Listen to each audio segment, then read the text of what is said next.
This video is brought to you by True Tales of Buried Treasure, the largest collection of old treasure magazines in the West.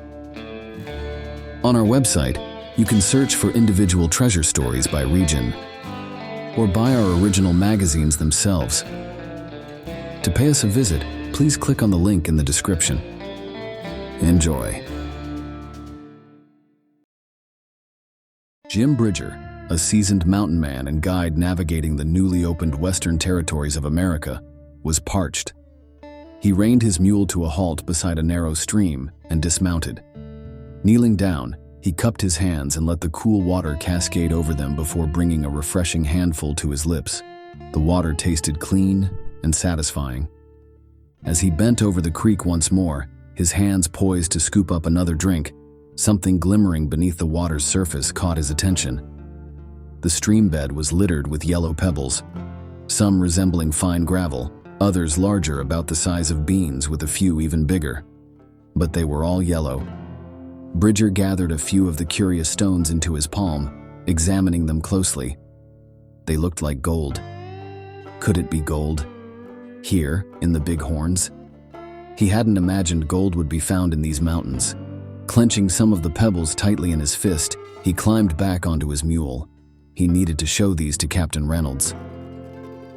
The year was 1859. Bridger was guiding an expedition led by Captain W.F. Reynolds of the United States Engineers on a survey of the Yellowstone, Bighorn, and other streams in the Bighorn region. The party included Lieutenant Lee, naturalist Dr. F.V. Hayden, and a company of U.S. soldiers under the command of Lieutenant Maynadier. Their journey had begun in St. Louis, Missouri, on May 28, 1859, aboard the steamer Spread Eagle. By June 18th, they had reached Fort Pierre on the Missouri River, pausing there to distribute annuity goods to the gathered indigenous tribes. 10 days later, on June 28th, the expedition continued westward overland, traveling as far as the mouth of Cherry Creek on the Cheyenne River. They pressed on along the Cheyenne and Belle Fourche rivers to Bear Butte on the northeastern edge of the Black Hills. From there, they crossed to the Redwater River, intending to eventually reach the Yellowstone headwaters. It was during this leg of the journey, deep in the Bighorn Mountains, that Bridger made his startling discovery. Dr. Hayden and Captain Reynolds were conversing at their campsite when Bridger approached on his mule. Without a word, he opened his fist to reveal the golden gravel. "Gold!" Reynolds exclaimed. "Where did you find it?" Hayden asked, his excitement evident. "In a creek not far from here," Bridger replied. "It lines the creek bottom, all yellow like you see here." Captain Reynolds fell silent, his expression troubled. He understood the potential chaos a gold discovery could unleash. His later report to his superiors detailed his concern. "We discovered very clear evidence of gold in the valleys of the Madison and Bighorn Mountains, and found hints of its presence in the Black Hills, between the forks of the Cheyenne. However, the nature of our expedition made an extensive or thorough search impossible. The party consisted largely of unruly adventurers who acknowledged no moral duty to remain loyal to the mission. All were armed and supplied with ample ammunition, picks, and provisions, equipment that could just as easily be used for gold prospecting as for scientific exploration. Had gold been discovered in substantial quantities, the party would have undoubtedly ignored all orders and pleas from the officers in command. They would have transformed into a band of gold miners, leaving the officers with the unpleasant choice of either joining them or attempting the perilous journey back across the plains alone. For these reasons, the search for gold was actively discouraged, though it was often difficult to curb the urge to prospect. There were moments when it seemed some of the party would abandon the expedition entirely. Reynolds looked Bridger squarely in the eye. "Throw it away," he ordered. Bridger's eyes widened in disbelief. Throw it away? It seemed impossible, but the captain's order was final. Jim Bridger stared at Captain Reynolds, confused and stunned. "What do you mean, Captain?" "Exactly what I said, Jim. We can't afford to let anyone know what you found. That's an order. And don't mention this to anyone. Nobody at all. Do you understand?" Bridger felt the smooth metal resting in his palm. The golden glint was mesmerizing. He knew that if he could get it back to St. Louis, it would mean money in the bank, wealth that could buy luxuries, perhaps even a piece of land. but Captain Reynolds's voice was firm and unyielding. "Get rid of it, Jim. Let nobody know. Nobody. Do you hear?" "Yes, sir," Bridger replied, his voice low and reluctant. He turned away and walked slowly toward his tent, leading his mule and tethering it to a bush. His mind raced with frustration and disappointment, but he understood the gravity of the order. He had to scatter the gold so no one else in the expedition would learn of its existence. The journey continued westward to the Yellowstone River, where the party marveled at the breathtaking scenery. Eventually, they made their way back down the Missouri River with their reports and maps.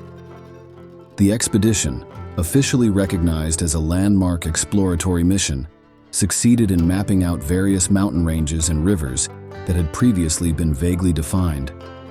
Gold hunting had never been its purpose, yet the memory of the gold he'd held in his hand lingered with Jim Bridger, refusing to be forgotten.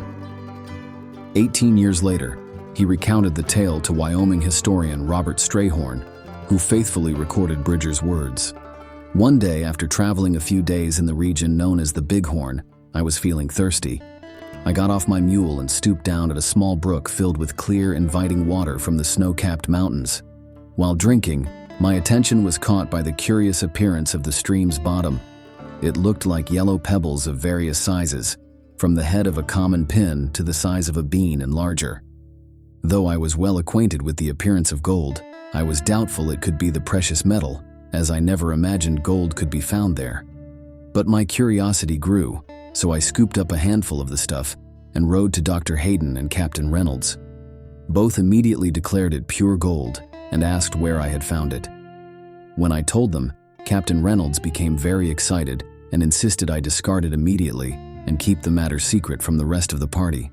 He feared that knowing about such an abundant, easily accessible gold source would surely cause everyone to desert the expedition in pursuit of riches. I very reluctantly complied with his order. Since my first discovery of gold, I have found the same metal in that country while trading with the Indians, though never in such abundance as during that first discovery. But where exactly did Jim Bridger find this gold? If Bridger claimed he found gold on a brook in the Bighorn Mountains, it's almost certain he did. But where precisely? Gold pebbles, whether pinhead-sized, bean-sized, or anything in between, are heavy enough to settle in a calm, quiet pool, even after being washed down swifter waters. It's likely that gold in the quantities Bridger found didn't extend over a vast area. If it had, someone else would have certainly stumbled upon it and made a ruckus about it long ago.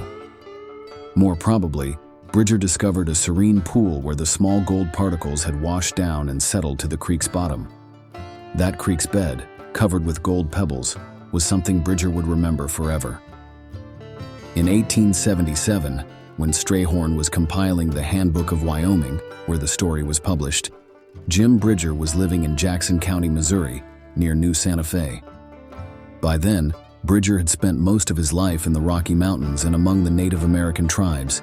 His name lived on in the places he'd explored: Bridger Pass, Fort Bridger, and Bridger National Forest in Wyoming. He had been part of William Henry Ashley's fur-trapping expedition in 1822, one of the legendary mountain men who knew the unmarked West, as well as a man knows the path to his own barn. Alongside Luis Vasquez, he established Fort Bridger on the Oregon Trail in 1843. He guided Howard Stansbury's survey across the Continental Divide in 1849, establishing Bridger Pass for all who would follow. Bridger also joined General Albert Sidney Johnston's campaign against the Mormons in 1857 and 1858, before guiding Reynolds's expedition to the Yellowstone River and surrounding country in 1859. He finally retired in 1868 to a farm near Kansas City, Missouri, where he spent his remaining years. Jim Bridger passed away on July 17, 1881, leaving behind a legacy marked by exploration, adventure, and the mysterious gold he once held in his hand. Thanks for watching. If you'd like to read the original article or purchase the magazine from which it was taken, please check out our website, truetalesofburiedtreasure.com.